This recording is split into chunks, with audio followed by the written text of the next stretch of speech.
than true. Our science has added nothing to them. But, on the other hand, it being necessary to account for everything, we are obliged to seek for principles more and more comprehensive. That is why we have had to abandon successively, first the opinion that the world was flat, then the theory which regards it as the stationary center of the universe, and see. If we pass now from physical nature to the moral world, we still find ourselves subject to the same deceptions of appearance, to the same influences of spontaneity and habit. But the distinguishing feature of the second division of our knowledge is, on the one hand, the good or the evil which we derive from our opinions, and, on the other, the obstinacy with which we defend the prejudice which is tormenting and killing us. Whatever theory we embrace in regard to the shape of the earth and the cause of its weight, the physics of the globe does not suffer. And, as for us, our social economy can derive therefrom neither profit nor damage. But it is in us and through us that the laws of our moral nature work. Now, these laws cannot be executed without our deliberate aid, and, consequently, unless we know them. If, then, our science of moral laws is false, it is evident that, while desiring our own good, we are accomplishing our own evil.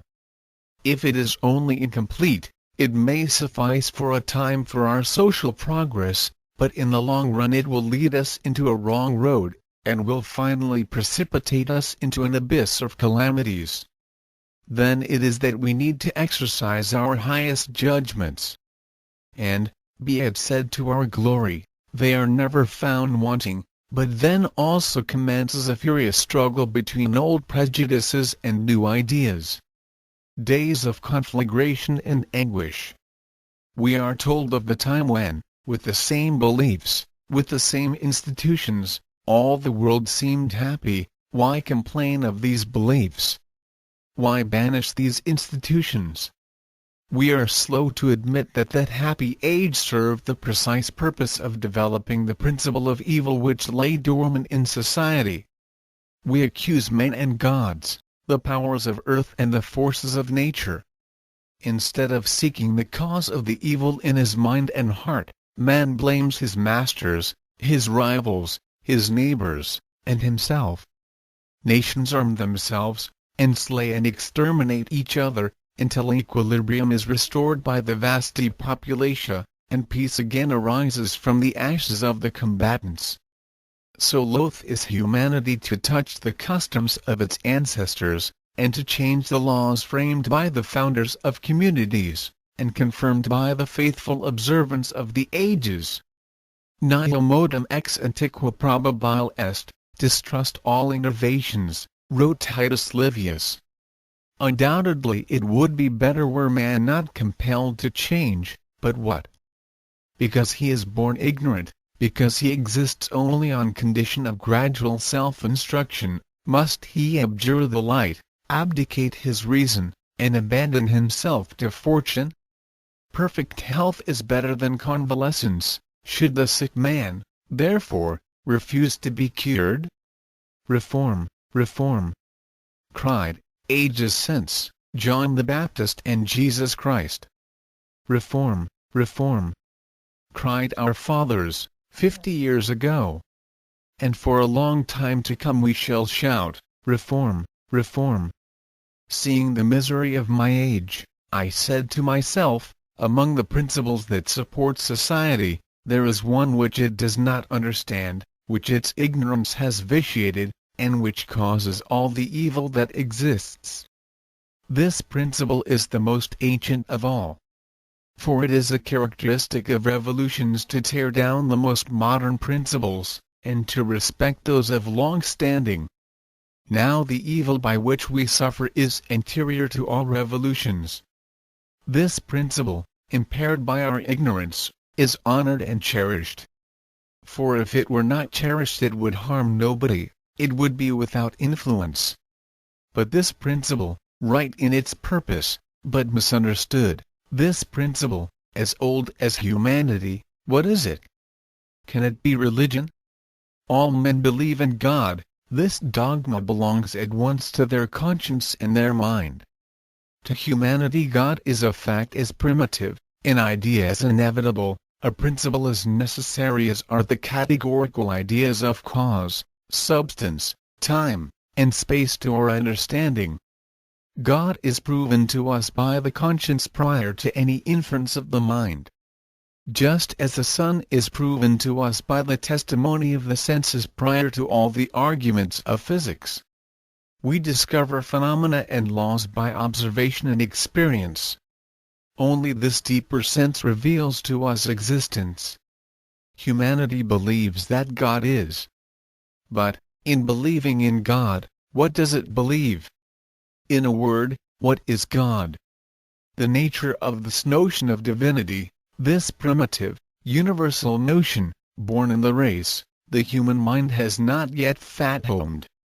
At each step that we take in our investigation of nature and of causes, the idea of God is extended and exalted. The farther science advances, the more God seems to grow and broaden. Anthropomorphism and idolatry constituted of necessity the faith of the mind in its youth, the theology of infancy and poesy.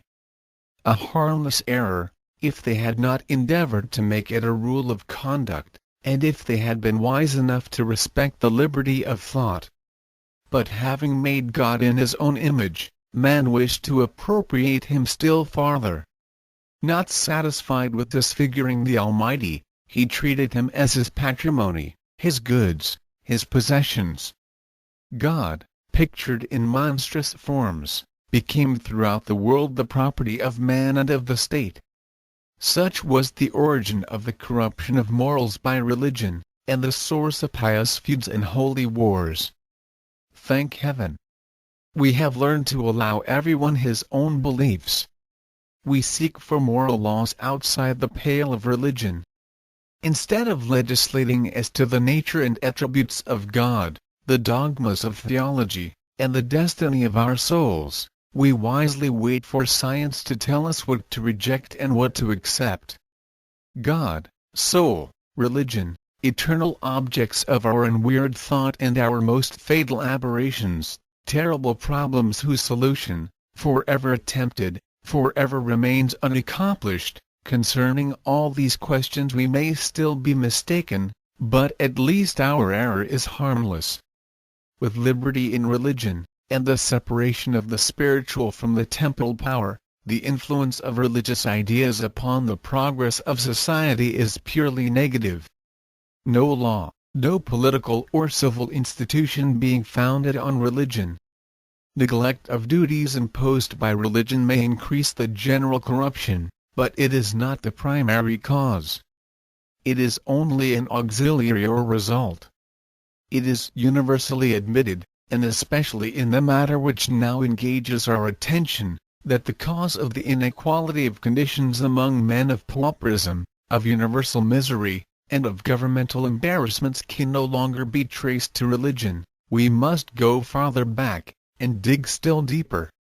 But what is there in man older and deeper than the religious sentiment? There is man himself. That is, volition and conscience, free will and law, eternally antagonistic. Man is at war with himself. Why? Man, say the theologians, transgressed in the beginning. Our race is guilty of an ancient offense.